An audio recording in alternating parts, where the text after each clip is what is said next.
possible for an unruly girl to have copper-colored hair trailing behind her like a bridal train. And yet the story appears so realistic.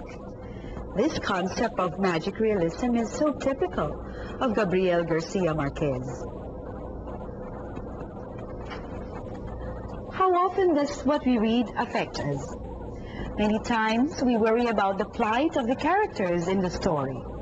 We are kept guessing as to how they will overcome the complications that come their way. We feel happy about their success and empathize with their failure. Clearly, we become interested because we see a part of our own experiences in what we read. Hello, welcome to another exciting episode in Constel English. This is your host, Nanette Cusi Montealegre, inviting you once again to explore the world of literature. In the previous episode, you were given an overview of the nature of literature. More specifically, you learned the following. First, the nature of literature and the goals and the practice of teaching literature. In today's episode, we shall focus on the reading and teaching of fiction. First, we shall try to trace the history and development of fiction as a literary form. Second, we will study the nature and characteristics of fiction by discussing the various elements that distinguish it from other genres. Lastly, we shall take up some short stories and excerpts from novels and demonstrate various methods and techniques that would make an engaging literature lesson in the classroom. Stay with us for an enriching hour of fun and learning. Meanwhile, we'll pause for a few reminders.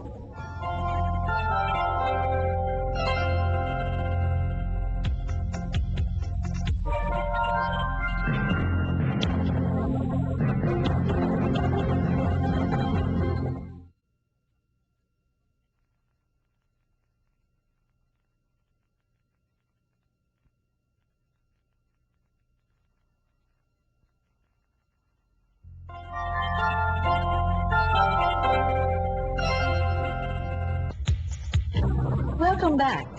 Every one of us is interested to know about the experiences of other people. We like to listen to somebody else's story. This tradition of telling a story is probably the most fundamental of human inclinations. That is, to take interest in another person's story and to recreate our own experiences. More than providing amusement, the telling of stories has been a way of giving shape to the sufferings and joys and perplexities of our life as human beings. Storytelling did not just spring into existence from nowhere. Rather, it has flourished since the first piece of gossip was exchanged by our distant ancestors. We can only imagine what the earliest narratives were like or what needs they fulfilled. Most likely, they emerged as families and clans gathered together and told of the events that happened to them, such as what they had seen and heard, and so on. It is also likely that the narratives tried to make some sense of the more mysterious features of the world, the thunder, the movement of the stars, fire, changes in the weather, and so on. Thus began the oral tradition of storytelling. The stories told in oral tradition flourished the world over. In Greece, we find the fables of Aesop, the philosophy of Socrates, the histories of Herodotus, and the epics of Homer, as well as lyrics and plays. Who has not heard of the Iliad or the Odyssey? In the Mediterranean, and to some extent in Germany, the tradition of wandering storytellers and troubadours flourished. Many of these stories were inspired from popular folk tales that were rowdy and irreverent in the treatment of human nature. Later, these stories surfaced in the works of Boccaccio, Chaucer, Rabelais, and the Grimm brothers. Elsewhere in the Middle East and the Far East, there were the Arabian Nights tales and the Panchatantra. These tales reflect the rich traditions of the society that created them. As such, we read about the powerful princes and sheiks in Persia and Arabia, And at the same time, we understand the concerns of the courtly life under the dynastic rule in China and Japan. All these stories, originally told in the oral tradition, were made differently from the stories we read today. However, their underlying messages, love, hate, hope, fear, remain the same. How have these elements of oral storytelling contributed to the development of the narratives that we read today? The elements of oral storytelling became the basis for all later narratives after the invention of writing. However, the basic form of the story began to change. Not until the late 17th and 18th centuries did fiction begin to flourish. At this time, human beings and the ways of life became more important literary topics. Fiction is any imaginative recreation and reconstruction of life. It includes short stories and novels. The novel and the short story differ from each other only in length and complexity. The novel is made longer because of several complications and twists to its plot. Indeed, fiction has a powerful effect on us because it is so real and personal. Most of the characters we read about have names and they live in places modeled after the real ones. More important, their actions and interactions are not different from those that we, the readers, have experienced, could experience, or if not, at least imagine ourselves experiencing. Let's observe a class and find out the reasons for which they choose the novel that they read. Class, I have here with me the copy of the novel that I am currently reading. This one was written by Amy Tan, and it is entitled The Joy Luck Club. Now, has anyone read this, or is anyone familiar with this novel? Yes, drummer. Yes, miss. My older sister has a copy of that novel. That's nice to hear. Well, have you already read this? Not yet, miss, but I'm planning to. My sister told me that the novel was really good. Yes, Ricky. Excuse me, but my cousin thinks that same way too. He has read it and has seen the movie based on the novel. That's right, there is a movie on this novel, and it has the same title, The Joy Luck Club, but, I have yet to see the movie. Well, anyway, class, last month, I gave you a list of novels to read for this class, okay? So by this time, you must have already read, or you must have already started reading the novel of your choice. Now, what we'd like to do now is to see the novels which you have selected, and then let's find out why you selected that novel, okay? Now, anybody who would like to start? Yes, Christine. I am reading George Orwell's Animal Farm. At first, I thought that this story was about animals. But after I have read the adverb of this novel, I realized that this is not just a story about animals. There's more to the story than the animal characters in it. Yes. Christine, could you read to us what is written in the adverb? Well, here is what is written in the adverb of the novel. One of Orwell's finest works. It is a political fable based on Russia's Bolshevik revolution and the betrayal of the cause by Joseph Stalin. Excuse me. Are you saying that this is a true story? I don't think so, but the plot is based on actual events in history.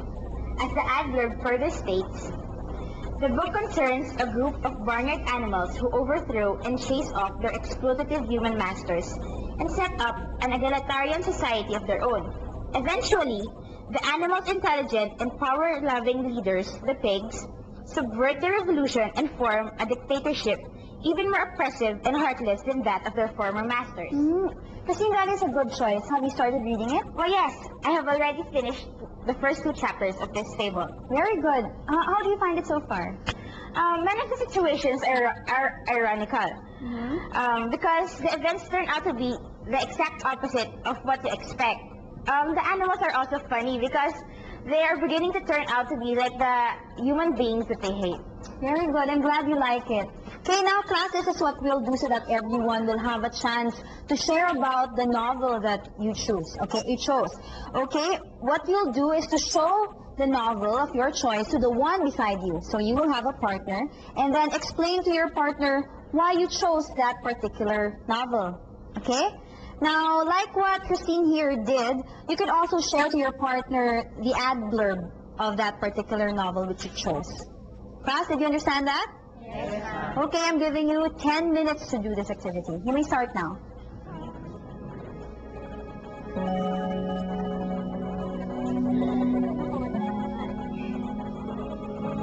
What do you think about the class? Did you find their discussion stimulating? I'm sure you did. For what reasons do people continue to read narratives? Let's recall the reasons given by students for choosing the novels they wanted to read. A student chose the novel which she originally thought to be about animals, but which turned out to be about the actual Russian Bolshevik Revolution. Also, she mentioned that she finds the novel ironical and fun at the same time. One important question to ask about fiction is why people bother to read it. Why should we spend precious time on works of imagination? The eternal answers to these questions are two: enjoyment and understanding. In the class we observed earlier, the students pointed out the same reasons for picking out the novels they have decided to read. When we return, we shall discuss the different techniques which the teacher uses in introducing the novel. Don't go away. We'll be back after these reminders.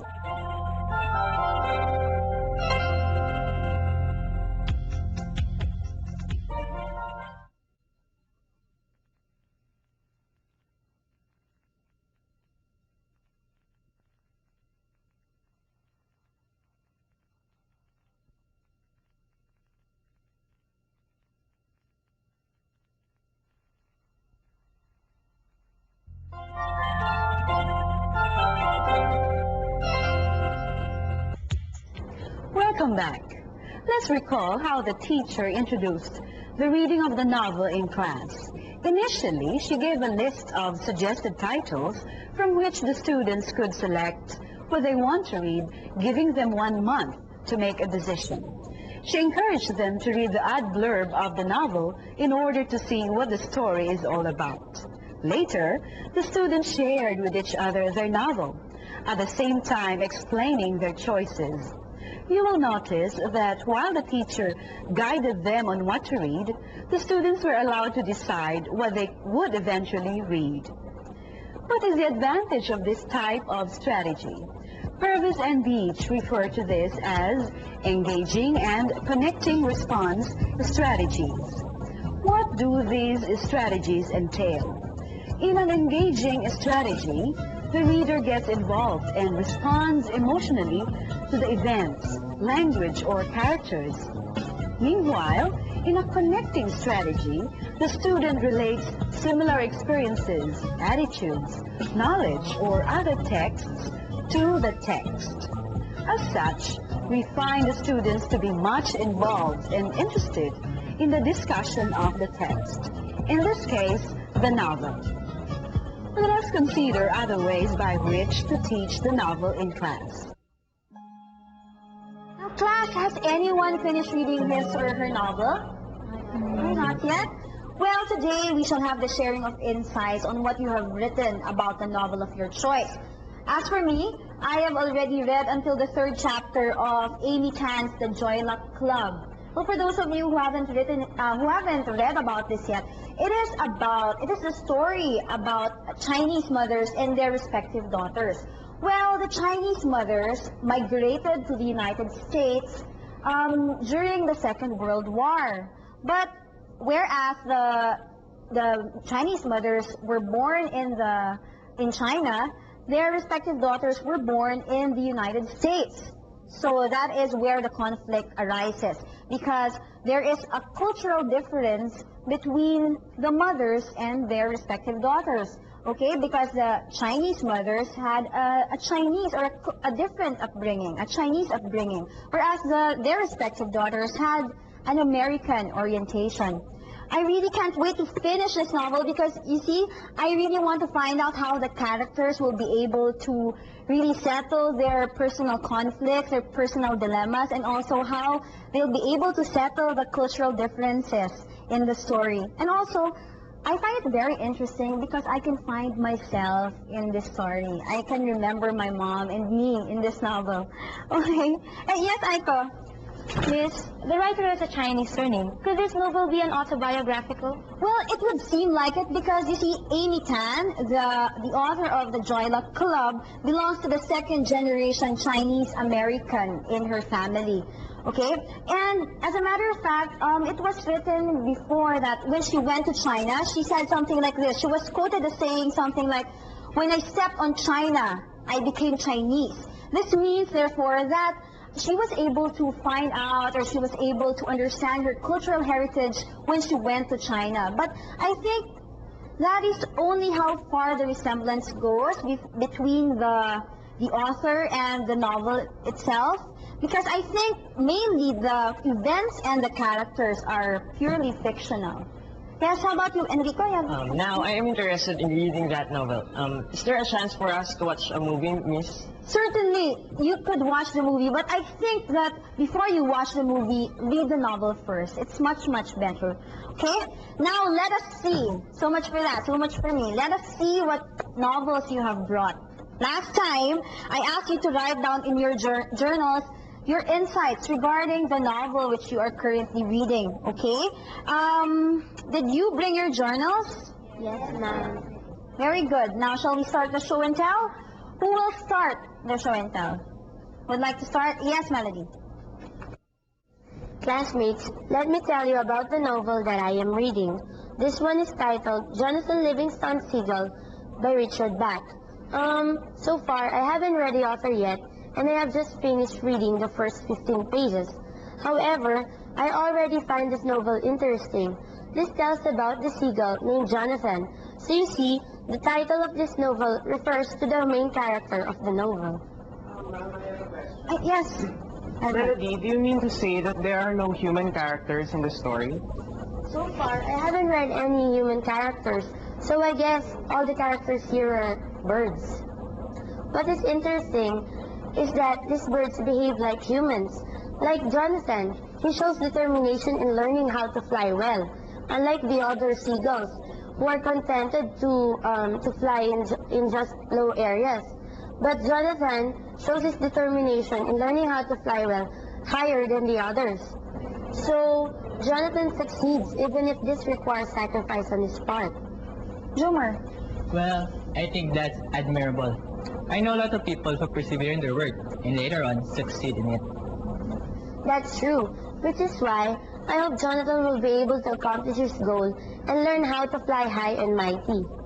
You're doing a great job, Melody. Now, can you share with the class, with us, your thoughts written down in your journal? This is what I have written. Jonathan Seagull is like a human being. He is creative. He never contents himself with doing things like all typical seagulls. Rather, he keeps on creating, discovering, and improving his flight. Similarly, human beings are born creative to be able to fend for themselves and others. This creativity enables humans to rise above all creatures. Thank you very much, Melody, for sharing with us your journal. Good luck as you try to finish reading that novel. And also, don't forget to keep on writing your insights in your journal, okay? Now, anyone else who would like to share? Who else can share with us? Yes, how about Enrico? Here's the novel that I have chosen to read. It is by John Steinbeck, and it is entitled The Pearl. What a coincidence! I also chose that book for my reading. Very well then, Amy. I think you should join Enrico here in the sharing. Well, that's great. How far have you read? For me, I'm finished with the first chapter. Well, I haven't gone any further than the first 10 pages. I had some difficulties with some words, but I find the plot very intriguing. Jomer, you have a question? Could you explain the title? Who owns the pearl? Well, in the story, a Mexican pearl diver named Kino finds a valuable pearl and sees it as a and sees it as an opportunity for a better life. Yes, that's right. May I ask something? How much did his lifestyle change after he got rich? Well, Ryan, I think he behaved exactly like Manju Lontang in Guy de Maupassant's The Jewels. Well, you see, Kino is so poor that he thinks of the pearl as the way to improve his family's life. Quite ironically, however, the same pearl also becomes the source of his problems. Yes, and big ones too. To begin with, when the townsfolk learned about Kino's fortune, they started hounding him for his money. Yes, JP? You know, that sounds a bit familiar. Like my father would say, your relatives would double in number if they found out that you've gone rich. Which is exactly what happens to Kino. But that's how far I've read, so I'm dying to know what will happen next. Same here. Sometimes I wonder what would I have done if I had the same luck as Kino. Enrico, why don't you write that down in your journal? That's exactly what I did, but instead of writing an essay, I prepared a collage. Very interesting. Let's see what you have done. Here's what I have done. If I were rich, I would travel here and abroad. I would go shopping with my family. I would invest money in the bank and in business. I will donate something to the poor, and I will treat you all to lunch. Where else but? Very good sharing, Enrico. Very good. Now we will have the show and tell in small groups so that you can share with your classmates about the novel that you have read, and also you can share with your classmates regarding the insights which you have acquired from reading the novel, okay? And then after which you may ask each other questions after every presentation. Are the directions clear? Yes. You have 10 minutes to do that. You may begin now.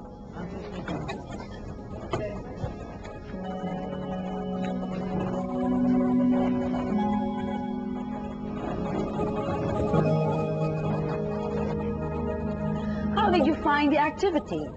Wasn't it thought-provoking? It appeared that the students seemed to take delight in this engaging task. What method and technique did the teacher use in discussing the novel? How did she encourage and sustain the students' interest in reading this long type of narrative? If you recall, the teacher introduced the reading of the novel by engaging the students in journal writing. The journal serves as a record of experiences, ideas, insights, or reflections, kept regularly for private use. It is somewhat similar to, although less personal, than a diary. Thus, journal writing works well for responding to literature. In particular, the teaching of a novel offers a good opportunity to use the journal as the students enter responses to what they read. These responses may be personal observations, questions, feelings, and even digressions. Although journal entries are strictly written narratives, the students may also be allowed to draw, write songs, compose poetry, or even not write anything at all.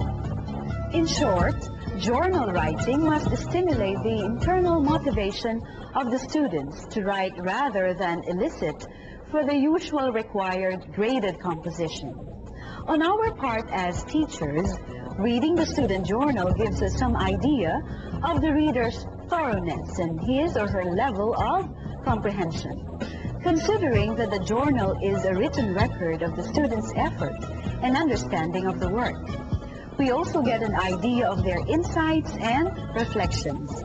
Moreover, we learn of our students' difficulties in reading the work, such as character analysis, the interpretation of symbols, and knowing these problems will help us guide them in their reading, just like anyone who has difficulty in understanding some of the vocabulary words in the text.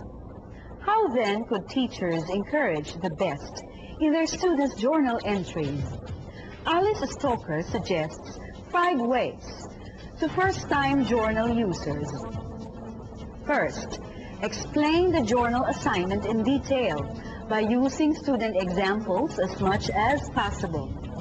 Second, Set aside regular class time for journal writing. The first 10 minutes of class time is frequently wasted. Establish a routine instead. As the students enter the room, they pick up their journals and start writing. Third, stimulate journal writing. Put quotes on the board, posters on the wall, read poems, discuss recent happenings, tell a personal story, play a song, or share opinions about a class activity. Fourth, encourage extra entries and digressions in the journal. And fifth, enclose things in students' journals, newspaper clippings, pictures, and other trivia that may connect with a student. Should journals be graded? How does one respond to and evaluate narrative journals? Kirby et al. Advise a point system using a scale of 5, 4, 3, 2, 1.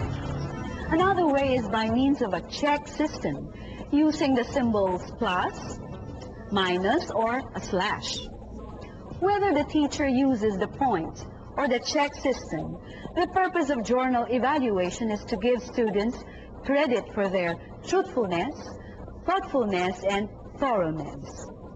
These 3 T's in evaluating a journal are far more important than marking the students' errors in grammar, organization, and mechanics.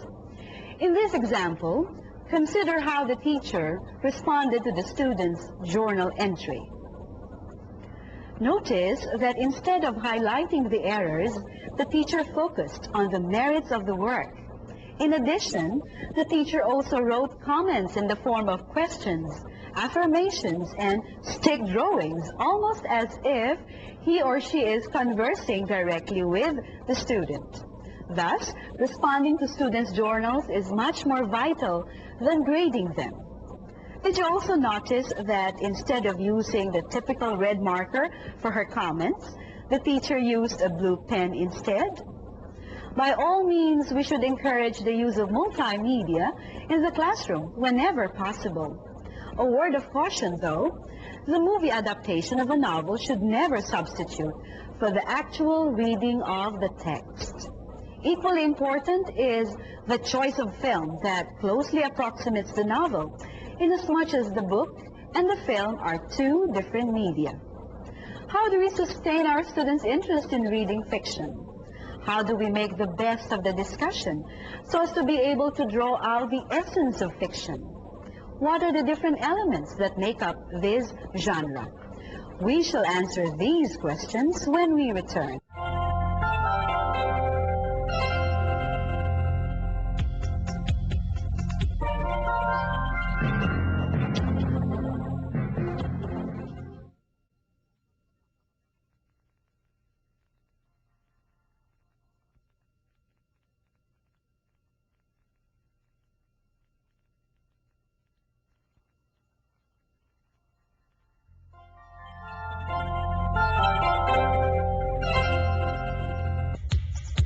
Welcome once again.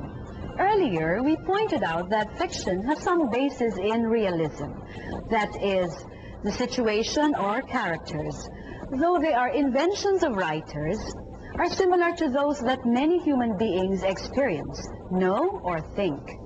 This is referred to as verisimilitude.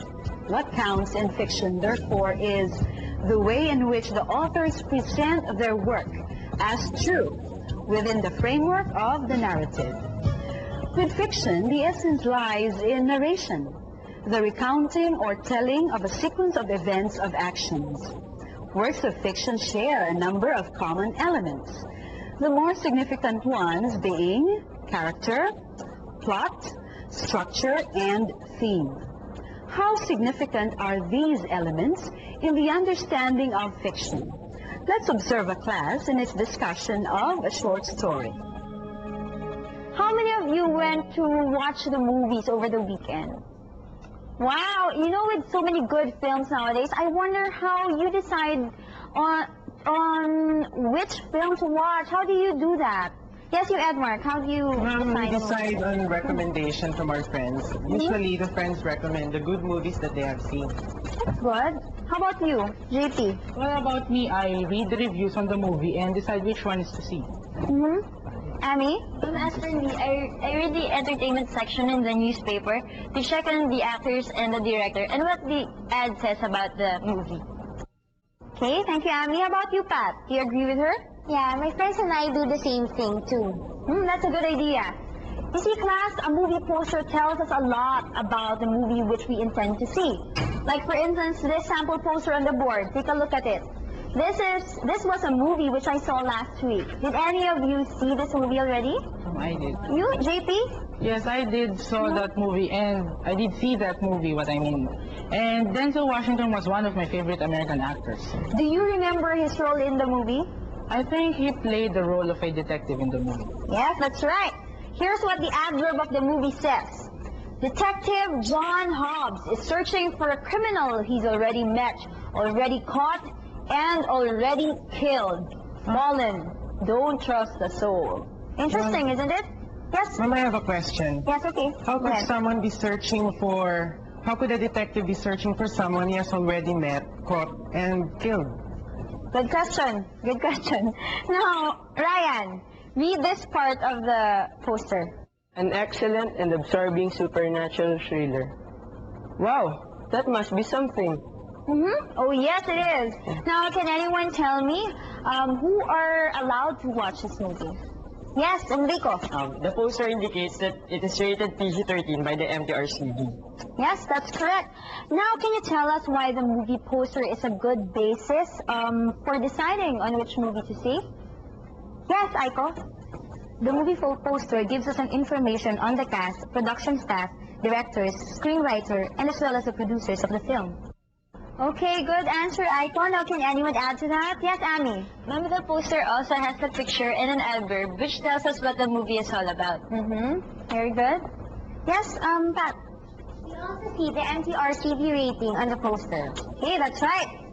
Now, class, today, you are going to make your own movie posters for the story which I asked you to read, which is Edgar Allan Poe's The Cask of Amontillado. Okay, so you will be grouped into two groups, and then each group will pretend to be an independent film company.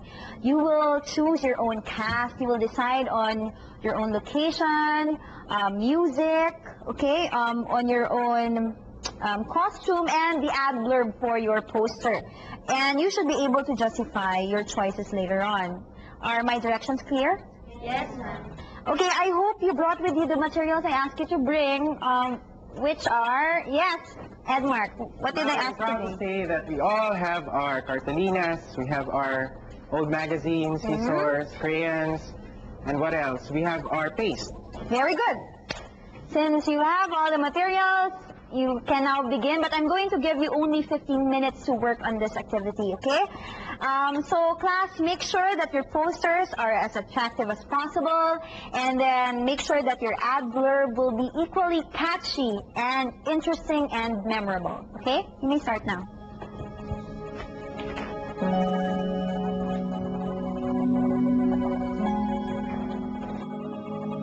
Movies are popular to us. Many believe it is the national pastime that has become the modern-day equivalent of the epic tradition. This interest in movies can be used in teaching fiction through movie poster making, such as what the teacher did in her class. The movie poster indicates the cast, the production staff, the director, the screenwriter, and the producer of the film, assuming that the short story is made into a film. The picture and the ad blurb also indicate the plot and the theme of the story. The use of movie poster is an excellent way of discussing two important elements of fiction, namely, characters and theme. What are the nature and characteristics of these two elements? Character in fiction is the representation of a human being, the complex combination of both the inner and the outer self. In studying a literary character, we should determine the character's major traits or a specific quality of mind or habitual mode of behavior. How are characters revealed in fiction? Generally, authors use 5 distinct ways to present information about the character. These are as follows. 1. What the characters do. 2. How the characters are described, both their persons and the environment they control. 3. What the characters themselves say and think. What other characters say about them. 5. What the author, speaking as an observer, says about the character. Loosely, these are 2 types of fictional characters. These are, first, the round character. This type is relatively fully developed.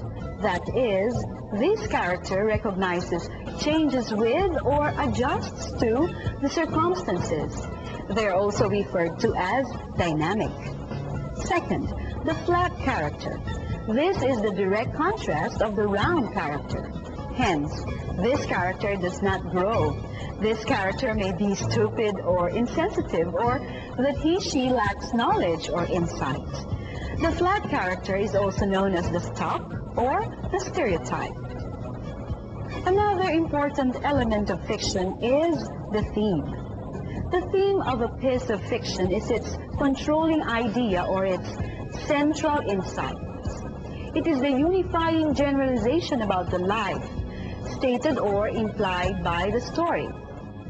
To derive the theme of the story, we must ask, what is its central purpose? That is, what view of life does the story support, or what insight into life does it reveal? There is no prescribed method for discovering the theme of the story. However, it might help to keep in mind the following principles. First, the theme must be expressible in the form of a statement with a subject and a predicate. Second, the theme must be stated as a generalization about life.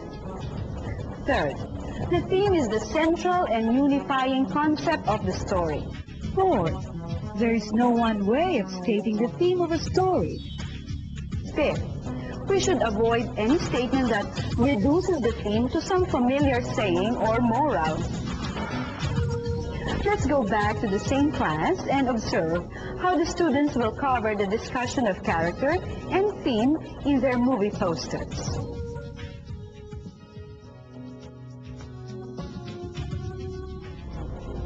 Okay, class, time's up. Now let us see the movie posters that you have prepared, okay? We'll ask each group to explain their work to the class. Let us begin with Group 1. Members of Group 1, kindly stand up to send your work to the other group. Here is our poster. Edgar Allan Poe Production presents Edo Manzano as Montresor, Tonton Gutierrez as Fortunato in The Cask of Amontillado, The Revenge. A terrifying thriller of obsession and revenge.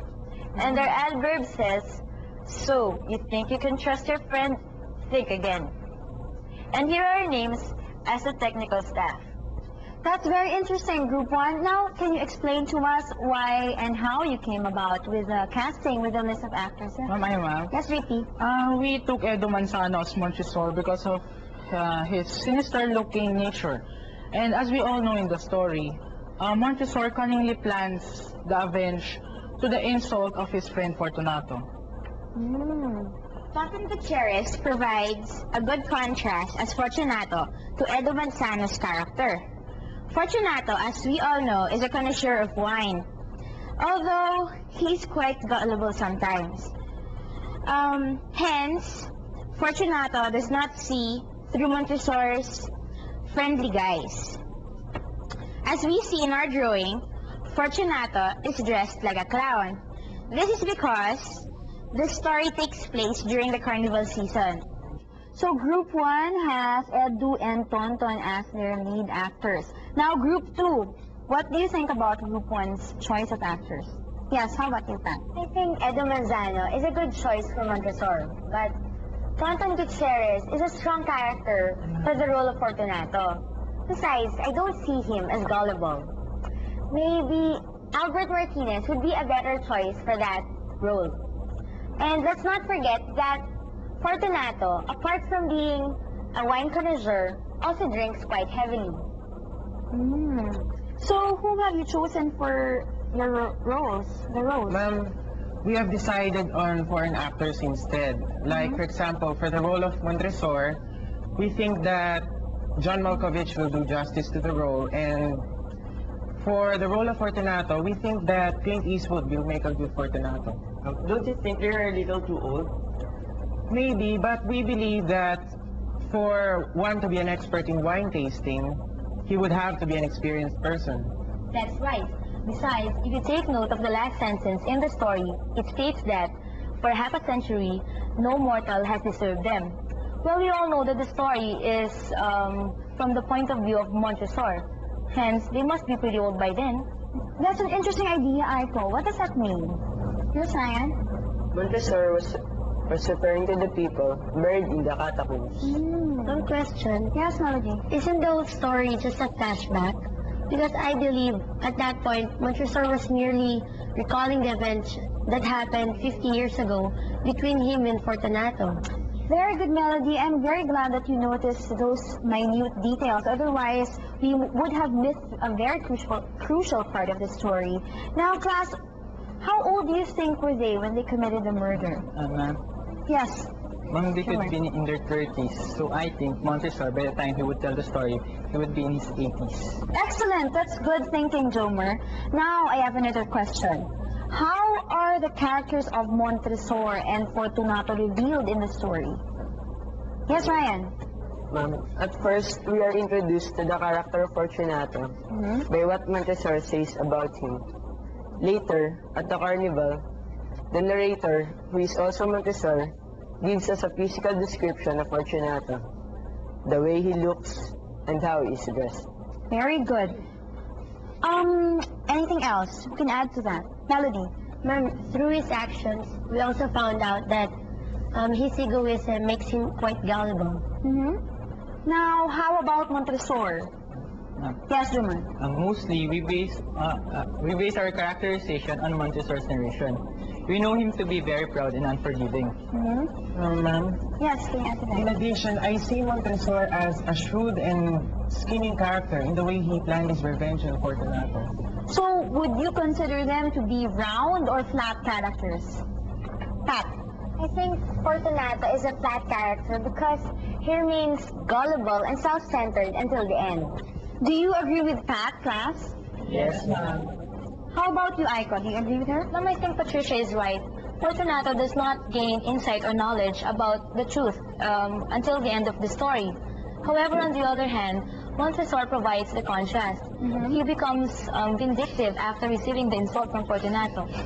But ma'am, in my own opinion, even though the characters or the change in the characters is not really that positive, I can say that Montresor has become a different person after the incident.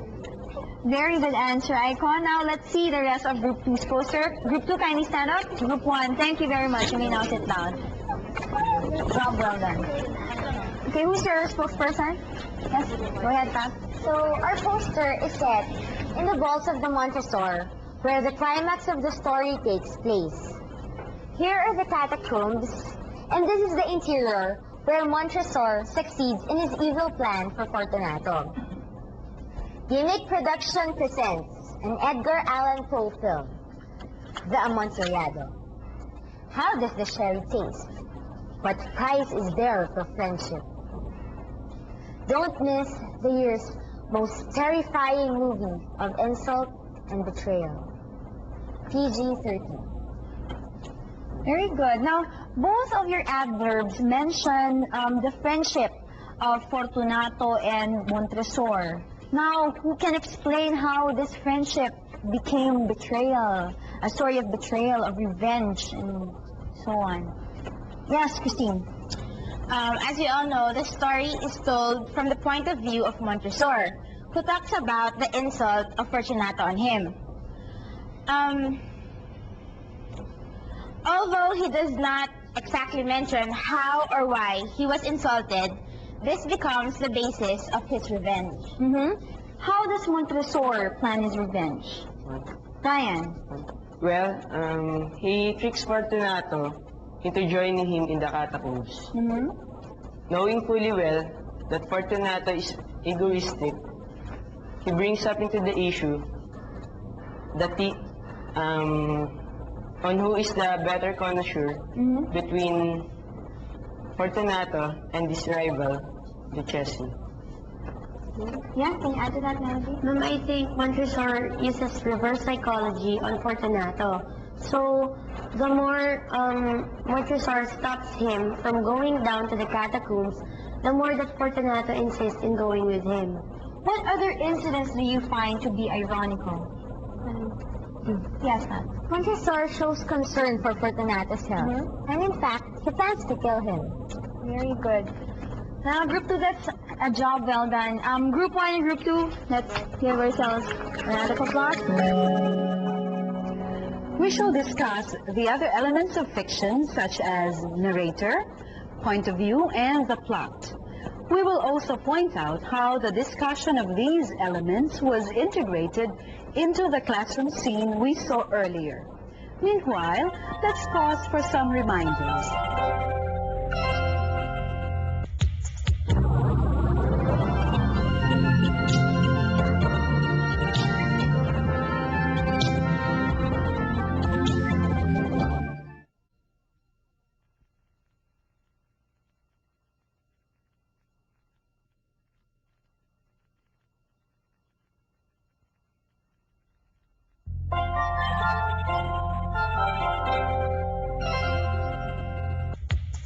Welcome back. In the discussion of Edgar Allan Poe's The Cask of Amontillado, one student pointed out that the story is told by Montresor, one of the characters. Like we mentioned earlier, the use of narration is one distinctive characteristic of fiction. But what exactly is a narrator? How is the narrator identified? Does he or she tell his or her own story? Is he or she an active participant? Or, if he or she is not a participant but one of the characters only, does he or she know everything, including the thoughts of the other characters? In this example, the use of the pronoun I reveals the narrator of the story, who is Montresor. This point of view is referred to as the first-person narrator, considering that the principal character is narrating his personal experiences. Second, the first-person observer. Here, the narrator does not participate in the action of the story, but acts as observer or commentator. Third, the third-person limited. The focus of this point of view is one particular character and what he or she does, says, hears, thinks, and experiences. Lastly, there is the omniscient point of view. Here, the thoughts and behaviors of all the characters are open and fully known by the narrator. The way actions are arranged in the story is called the plot. The plot controls the development of the actions in the story. This is quite true of the stories whose plot can be diagrammed. The actions in these plots come in a series. The following are examples of plotted stories. First is the linear plot. Here, the actions or events are arranged chronologically. Second is the circular plot. This type of development combines linear with flashback. Third is the en medias res, where the story begins in the middle part. The following aspects form the skeletal pattern of closed plots. The story begins with the exposition. This is followed by the complication, which is the onset of the major conflict in the plot. The third part is the crisis. This is the point in which curiosity, uncertainty, and tension are greatest. The climax is the story's highest point. Lastly, there is the denouement. of the resolution. This part is the tying up of the events after the climax. So you see, it is not only enjoyable and enriching to read fiction, but it is also equally fun and challenging to teach our students how to read fiction. When we return, we will have a recap of today's lesson. Stay right there.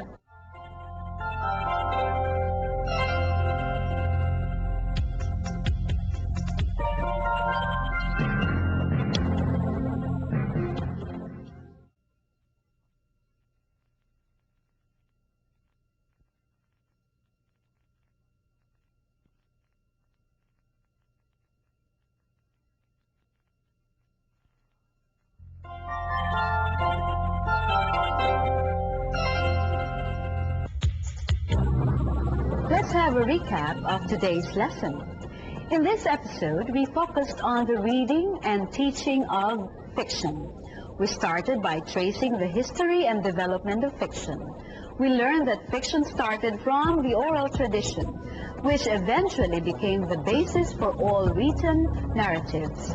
Moreover, it has been pointed out that while these oral narratives were made differently from the stories that we read today, their underlying messages of love, hate, hope, and fear remain the same. Secondly, we discussed some of the important elements of fiction, such as character, plot, narrative, point of view, and theme. We have pointed out the interrelationships among these elements and how they contribute to the unity and wholeness of fiction. Lastly, we noted some ways to make the teaching of fiction a much more interesting and engaging activity for our students. Among the methods and techniques we have seen are the following: show and tell, brainstorming, pair work, journal writing, movie poster making, and the ad-blurb. Well, we hope that this has been a fruitful session for you and that you had as much fun as the students had in their class. Join us again next week as we discuss the reading and teaching of drama. Once again, this is your host, Nanette Cusi Montealegre, saying goodbye and happy teaching.